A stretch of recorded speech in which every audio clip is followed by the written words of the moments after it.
Okay, good afternoon, friends. Shalom Aleichem, Bruchim Abam to the Kollel Agar de Pirka Monday afternoon National Shir, Rosh Chodesh Av Tafshin Pei Daled.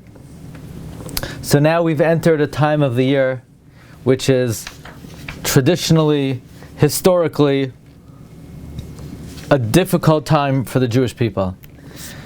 The Navi Yirmiyah says about this time, Yirmiyah Parak Beis, Pasuk Chav Daled, we read it this past Shabbos as a Haftarah, B'chadsha yimtza'unha, in her month they will find her. In her month the difficulties will find her.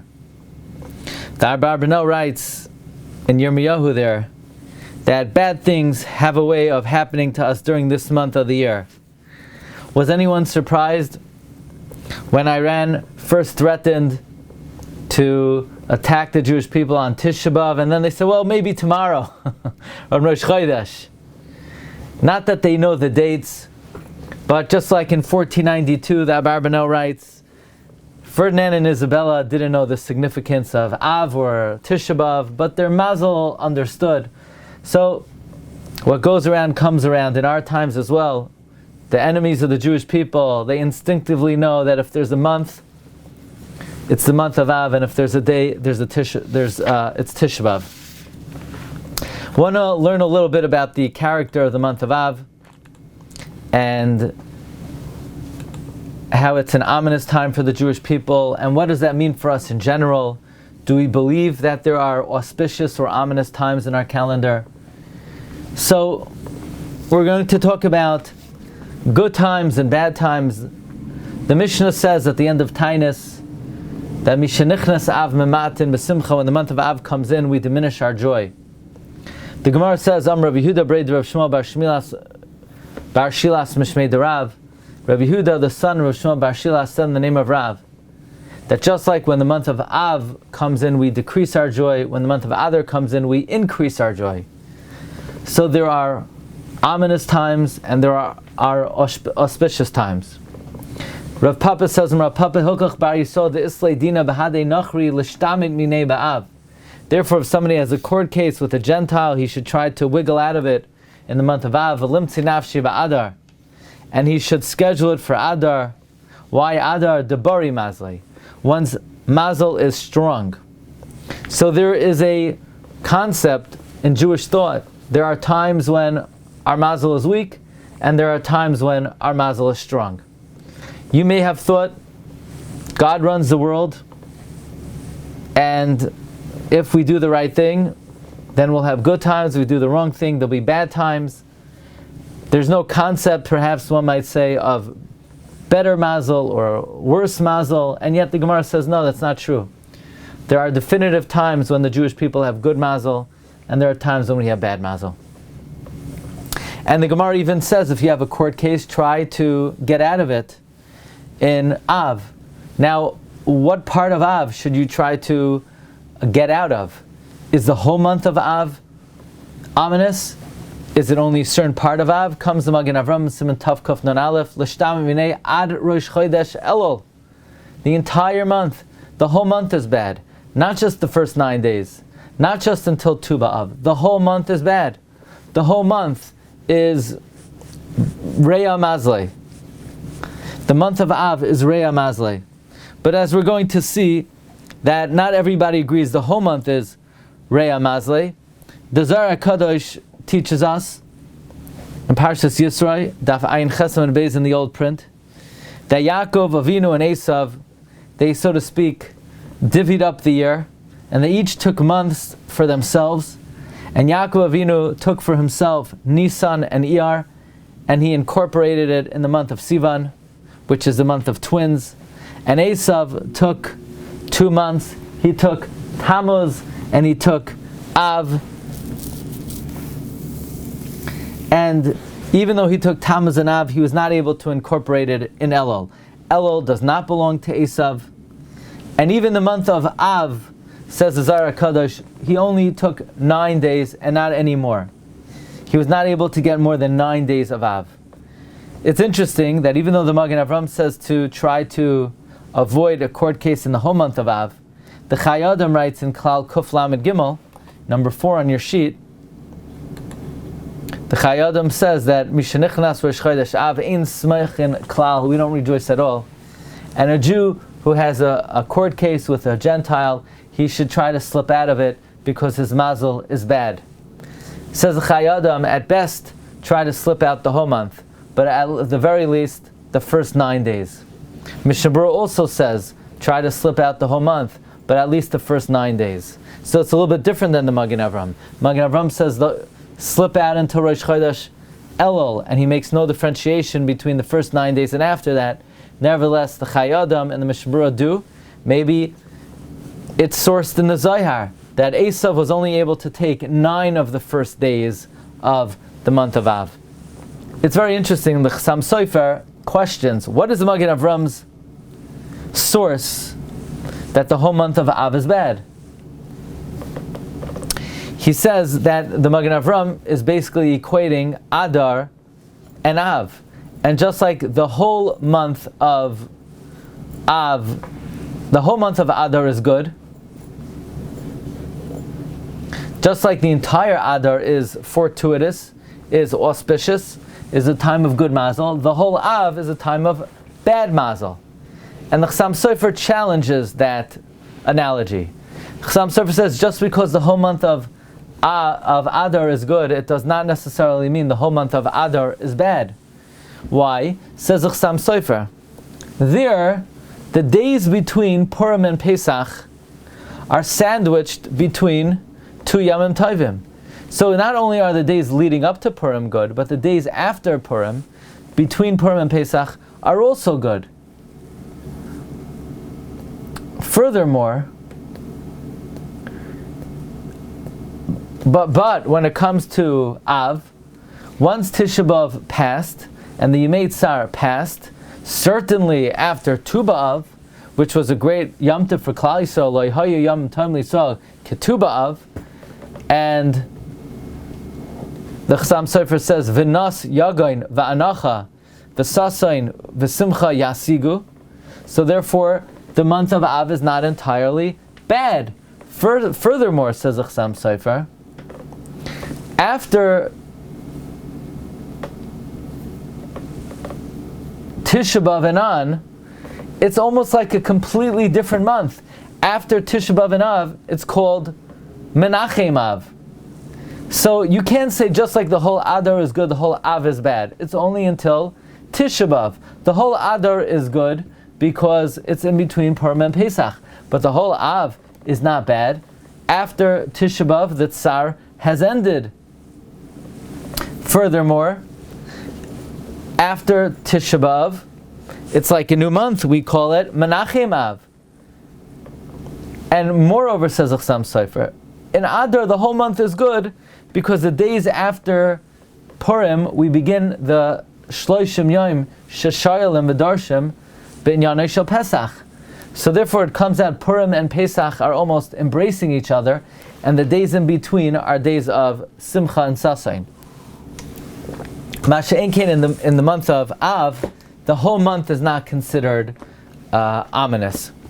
Be it as it may, we're introduced to a very interesting concept. By the way, according to the Chassam Sofer, and this is what I did in Shul, when we're Mavarech Chodesh Av, I do not say Rosh Chodesh Menachem Av. No, that's not the name of the month. The name of the month is Av. Menachem Av begins after Tisha B'Av. Although the Aruch HaShulchan does write that there's basis to call the whole month Menachem Av, in the world of the Chassam Sofer, Menachem Av is only after Tisha B'Av. So we're introduced to this very interesting concept. There are good times and there are bad times. There are times when, if you want to embark on something, it's a advisable time to embark on something. There are times that if you want to begin a project, it's a good idea. And there are times that if you want to embark on something, it's not a good idea. You have something, you're being scrutinized, you're being judged, avoid the month of Av. Instead, schedule it for Adar. There are other examples of this phenomenon as well. For example, there's a concept of, by the way, the Gemara says, how do we know the second Beis HaMikdash was destroyed on Tisha B'Av? We're going to be fasting next Tuesday on Tisha B'Av. How do we know the Beis HaMikdash was destroyed on Tisha B'Av? There's no historic record that the second Beis HaMikdash was destroyed on Tisha B'Av. We know the first one was destroyed on Tisha B'Av. We have no record the second Beis HaMikdash was destroyed on Tisha B'Av. So the Gemara says, you're right. Uvishniya minalan, the Tanya, megalgalin zuchus liyom zakai, v'choiva liyom chayav. We roll good times. We roll merit for a meritorious day. We merit and we roll inauspicious times, ominous times, for ominous days. Therefore, when the first Beis HaMikdash was destroyed on Tisha B'Av, we can only assume that that Tisha B'Av became a lightning rod for tragedy. So it's safe to assume the second Beis HaMikdash was destroyed on that day as well. We have no evidence to it. We have no record of it. We don't need evidence. We don't need a record. That's the way Hashem runs the world. That there are ominous times, and when there are ominous times, ominous things happen on them.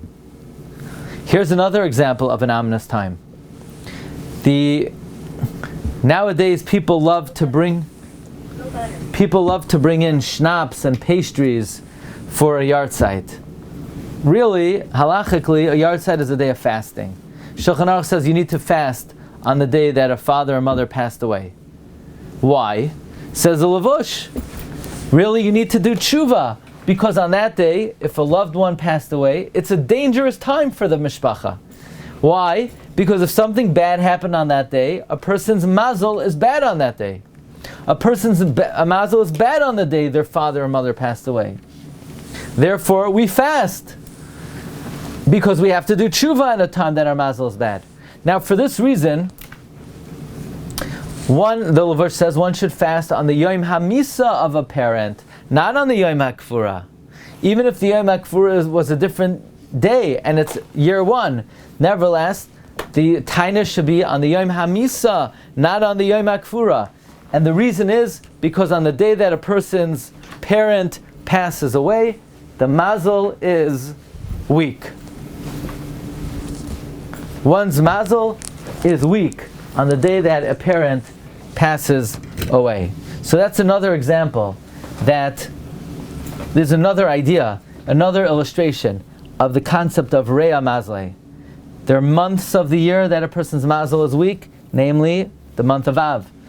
There are days in life when a person's mazel is weak, on a yahrzeit.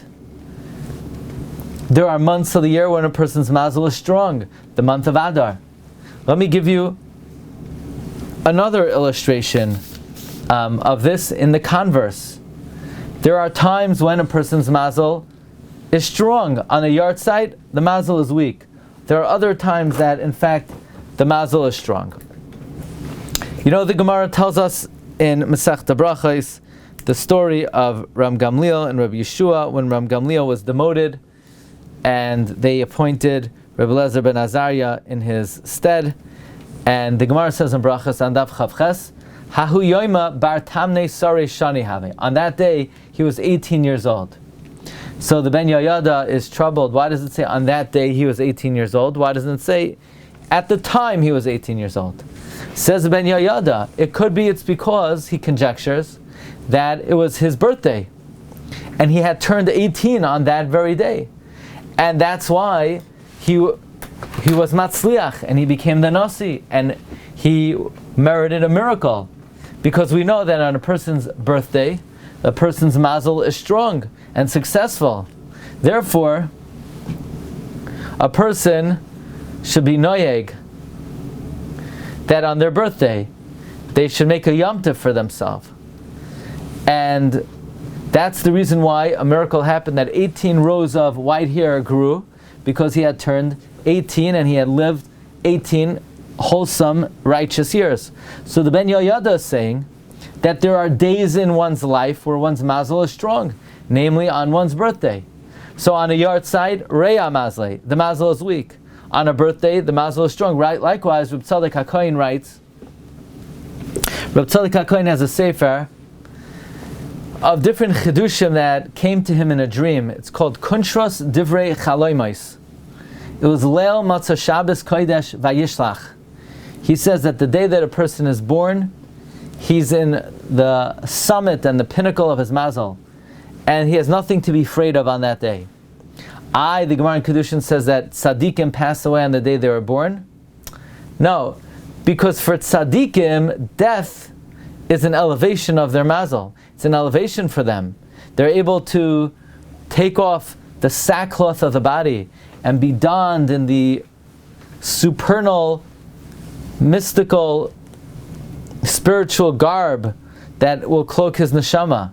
So for a tzaddik, the tzaddik does pass away on the day that he was born, because for the tzaddik, passing away is not a reflection of bad mazel. But in fact, for a rasha to pass away, that is detrimental to the rasha. So therefore, the rasha will not pass away on his birthday, because on a birthday, a person's mazel is strong. So again, we're seeing that in life, there are months that are auspicious, the month of Adar. There are months that are ominous, the month of Av.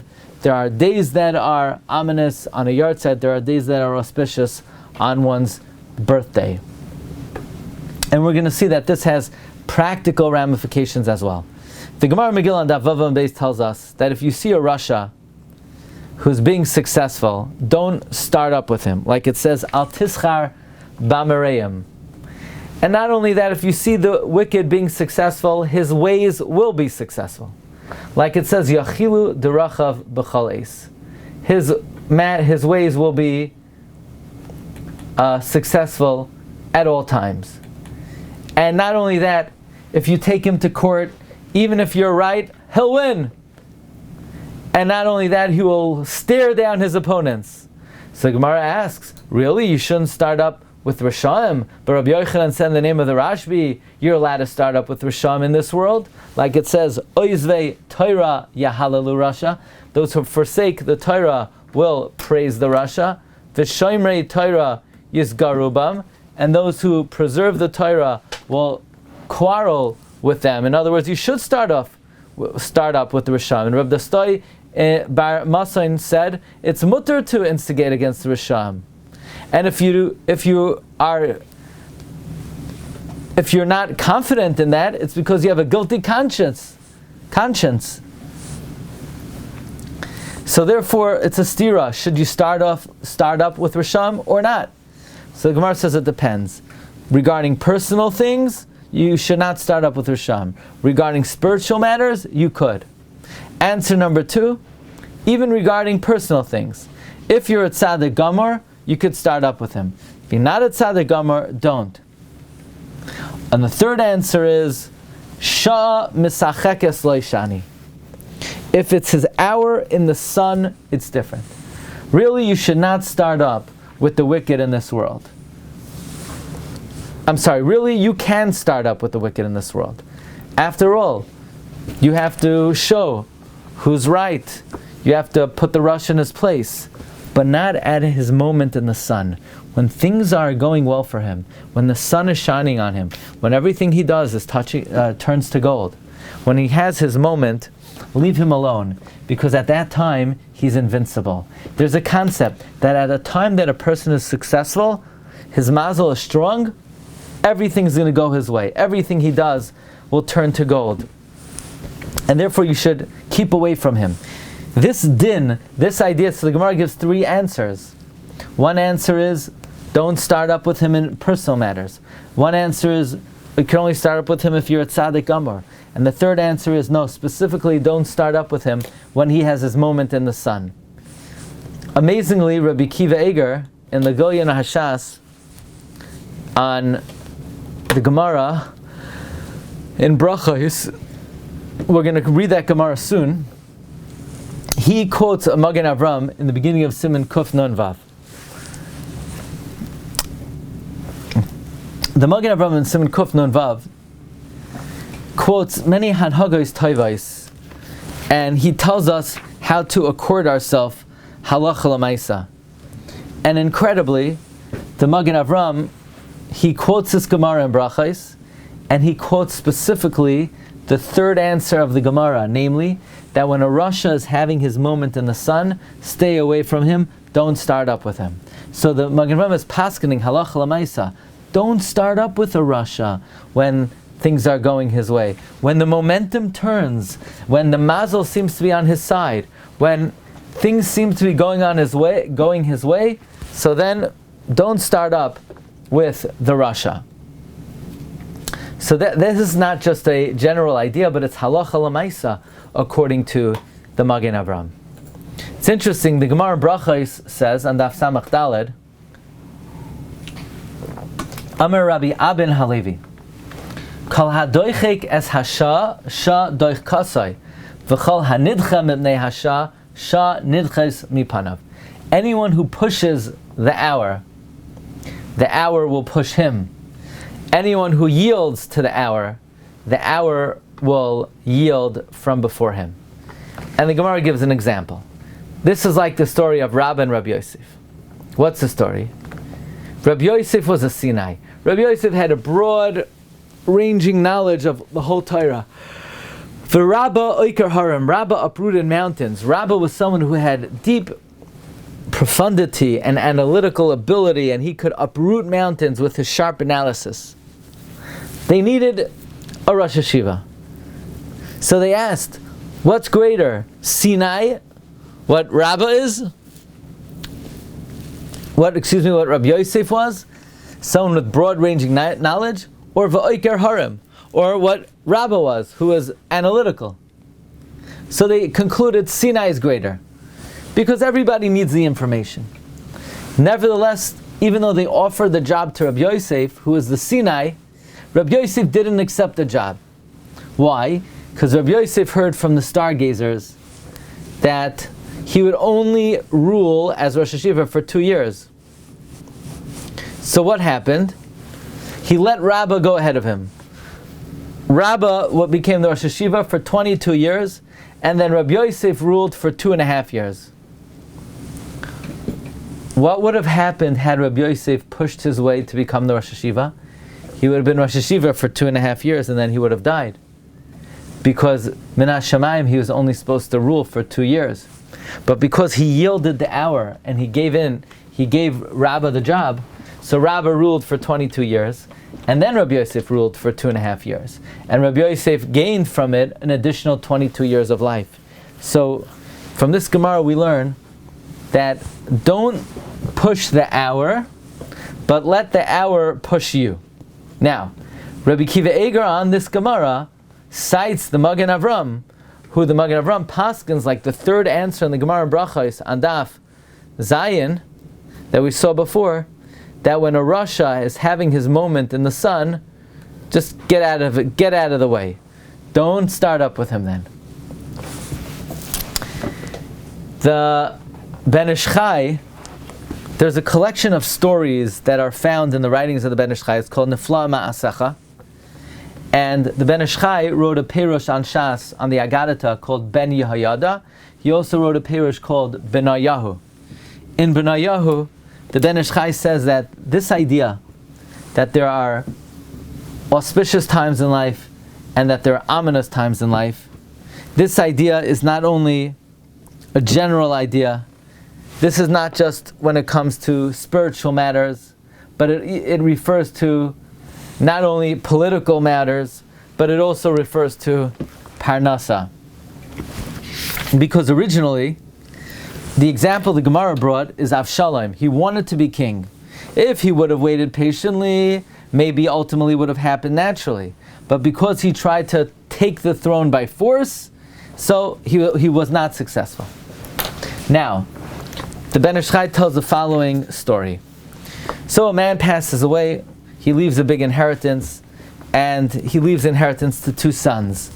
Each one received a very big share, and they started investing the money, and they were not being successful. They both lost a lot of money. Each son started to lose all of the fortune. So the son figures to himself, you know what? The best way to gain security is to diversify.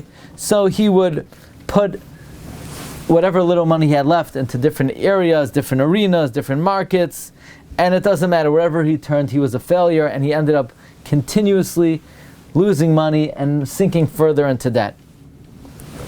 The other brother sees that things are not going well, and he really has almost lost all of his money. So he said, you know what? Let me cut my losses. He took whatever little money he had left, and he put it under his mattress. And whatever he bought and whatever property he had, he liquidated it. He took a menial job and he made a few bucks, barely eking out a living. One day, he was advised about a certain purchase to make, and on going home that day, he found a piece of jewelry and he bought a coat for his wife, and in this used coat, he found a diamond, and one after another, things started to turn for him, and he decided this is the right time to invest his money, and he struck it rich. Says the Ben Ish Chai, from here we learn that this is the difference between someone who's pushing ahead when his mazel is not ideal, and somebody who basically bides his time and waits until his mazel improves. If you push at a time that your mazel is not strong, nothing you do will be successful. Kal hadoichek es hasha, you push the hour, even though it's not a fortuitous hour, shadoich kasa, you'll be pushed back. But if you yield, then ultimately you will be successful. By the way, there's amazing Gemara in Rosh Hashanah, where the Gemara tells us that Hashem judges the world different times of the year, and ba'arba prakim ha'olam nidain, ba'pesach ala tvua, on Pesach we're judged on grain. What does that mean? Gemara says basically on Pesach, the world is judged, that whatever will be planted after Pesach, it's judged how that crop will fare. So Abaye therefore recommends as follows. Amar Abaye. Look at number 14, 3 lines from the end. Amar Abaye. Hilkach ki chazi inish de mitzlach zara. Therefore, if a person sees that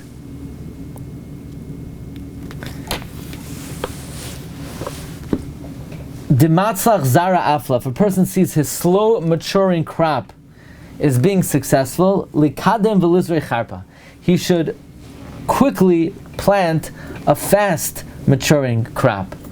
Adamati lemadaine, so before it is judged kadam salak, it will have grown. Because every year on Pesach, Hashem judges the grain.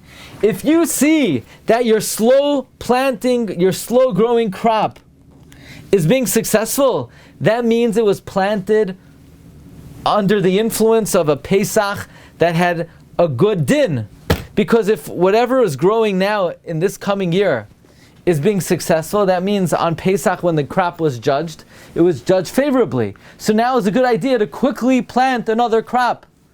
Because if you're going to wait until after next Pesach, you don't know that the judgment on next Pesach will be equally fortuitous. Basically what Abaye is encouraging us to do is strike while the iron is hot. You know you got a good judgment. That's evidenced by the fact that the crop that was planted is being successful. So, chaparayin, plant another crop.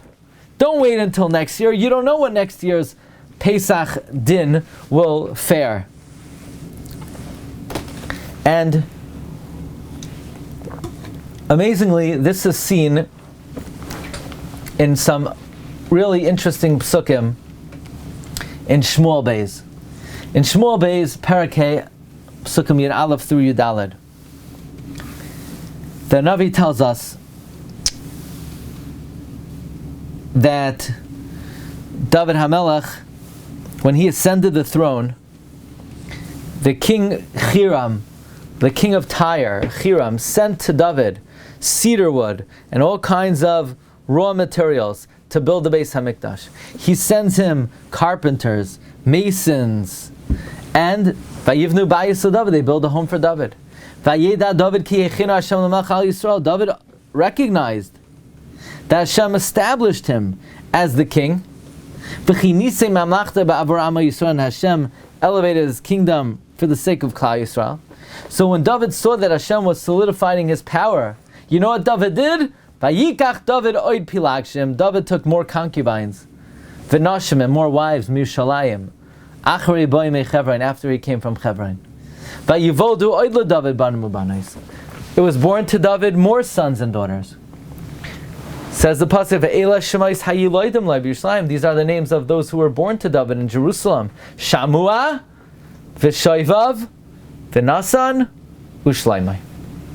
Says Ralbag, why is the Navi reporting to us that when David took to office and the king of Hiram sent to David raw materials, so that David went ahead and he took more wives and he had more children? What does the fact that King Hiram sent to David raw material have to do with David marrying more women and having more children? The Ralbag, in his approach to Nevi'im, he doesn't just comment on the meaning of the narrative, but the Ralbag tells us the toyelios, the benefits that we could learn from the stories in the Navi. And the Ralbag says that from this episode we learn a very important toyelas. David saw Hashem was smiling on him. He saw his mazel was strong. He saw his mazel was good. So David says to himself, if I'm having good mazel, the Navi is telling, if I'm having good mazel, you know what I need to do? If I'm having good mazel, then what I need to do is, now's the time to take advantage of the mazel. Maybe the children that David HaMelech had until now were not successful. Maybe they were not worthy. Maybe they were not worthy to be his Mamala Makam. Maybe they're not worthy to be his successor. But David HaMelech never identified the right time when he should take another step and marry again and have more children. But now that he sees that Hashem is consolidating his power and that he's being sent raw materials by Hiram, Melech Tzor, David HaMelech says, this is a good time. Let me strike while the iron is hot. My mazel is good now. Now is the right time to find a successor. So therefore he married more women and he took more concubines and he had more children. And sure enough, at this time, when his mazel was strong, he had more children. And who was born? Shloimeh.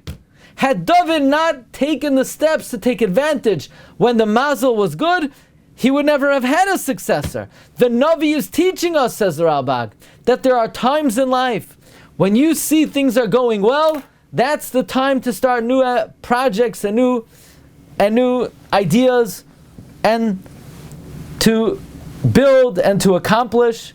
And sometimes when things are not going so well, maybe that's a time to lay low. In any event, this is an example of what we're learning. Megalgalin zechus liyayim zakai v'chayv liyayim chayev. There are good days and there are bad days. There are good months and there are bad months. This month is not one of the better months. Adar is a happy month. Adar is a successful month. You got a parking ticket, you schedule it for Adar. Don't schedule it for Av.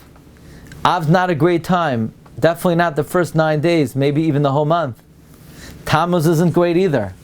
Adar is a good month. Nisan is a good month. Your birthday is a good day. A yahrzeit is not a good day. You have a Russia, you're fighting with the Russia. If he's having his moment in the sun, just stay away, lay low. Because if he's having good mazel, he could take you to court and he'll win even though he's wrong. And if you see things are going well, maybe that's the time to invest. Don't listen to your financial advisor. It may not be dependent on the market. It may be dependent on you. Maybe on your birthday, not on a yahrzeit, not in the month of Av.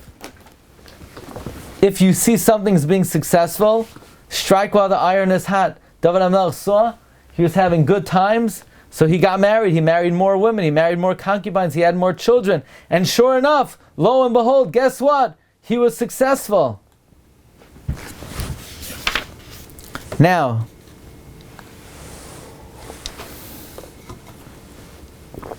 this is a wondrous Gemara. There's Gemara in Chagiga, Daled Amud Beis, going on to him at Aleph. Rabbi Yosef, when he got to the following pasuk, he cried. The pasuk is V'yesh nisfa b'loi mishpat. Sometimes a person can be taken out of this world without any judgment at all. How so? The Gemara tells a story. The Gemara says that Rabbi Yosef was bothered. Could somebody leave this world even though it's not the time? Said, yeah, like Rabbi Bar Abaye. The Malcham Avos was good buddies with Rabbi Bar Abaye. So, the Malcham Avos told his sidekick, go get me Miriam Megadla Seyar Nashaya.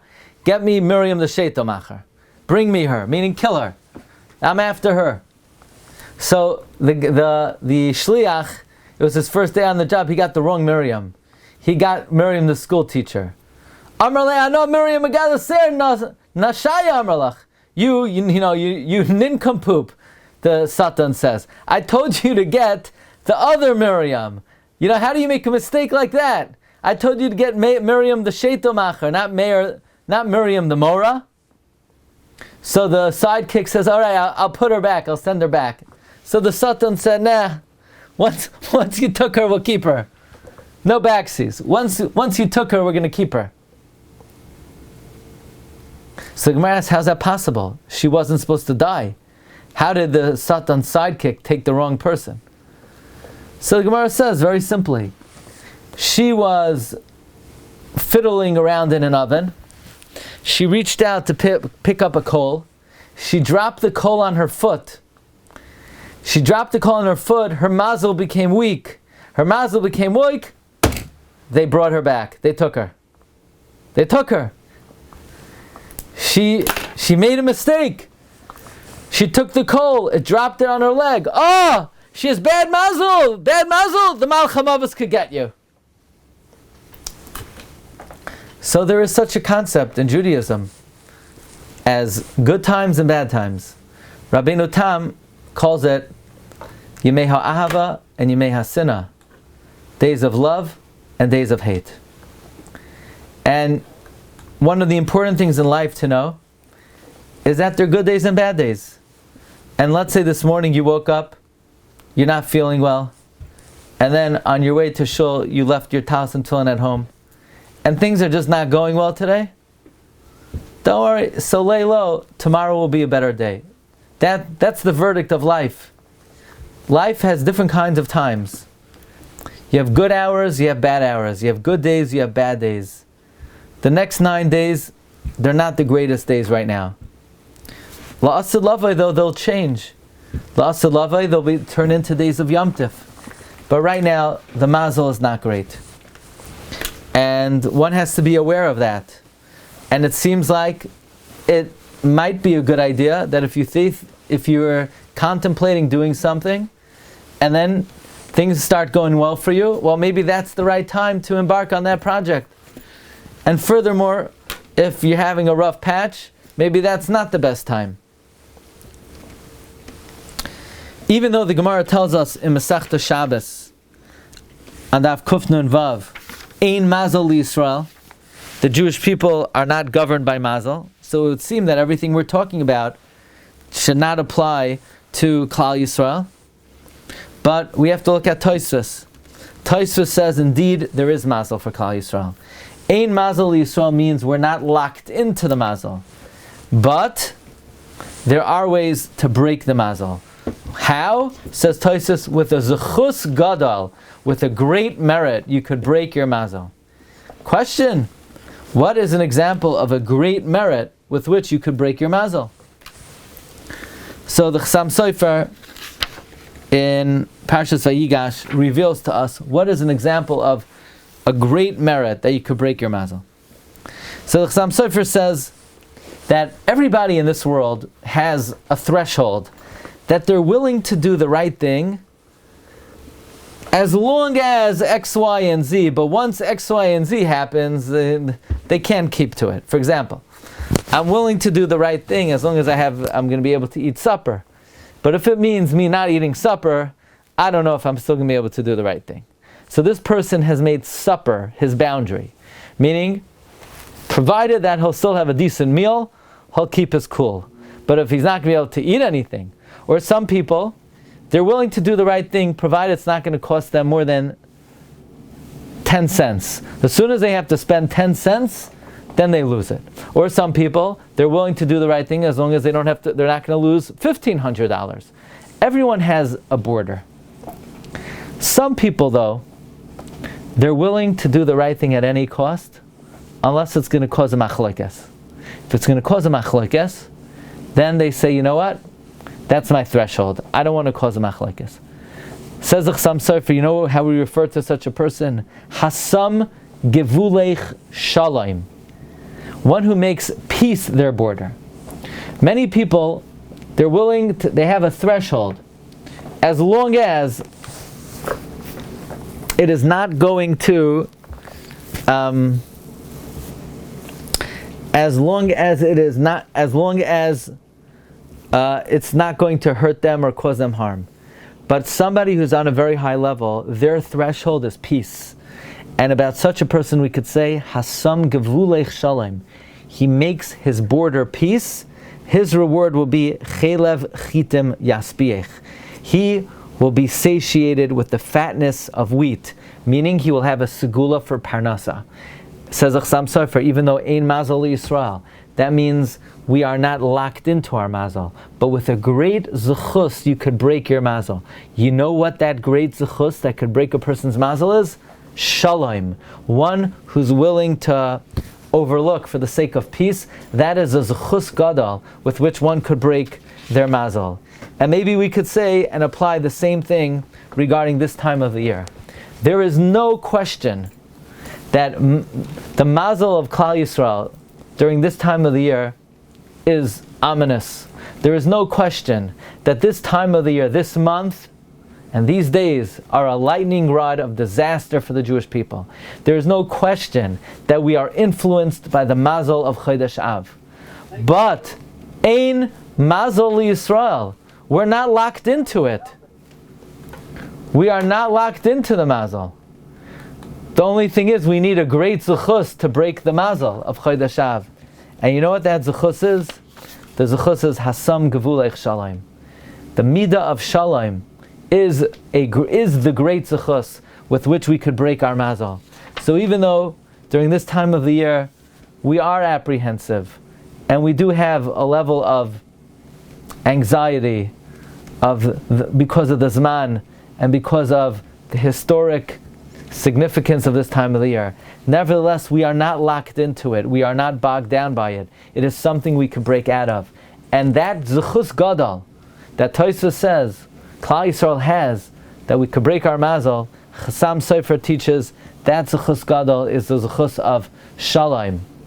So we all know that the second Beis Hamikdash was destroyed because of sinas chinam, and the merit of shalom, very compellingly then, is the zechus gadol with which we could break our mazal.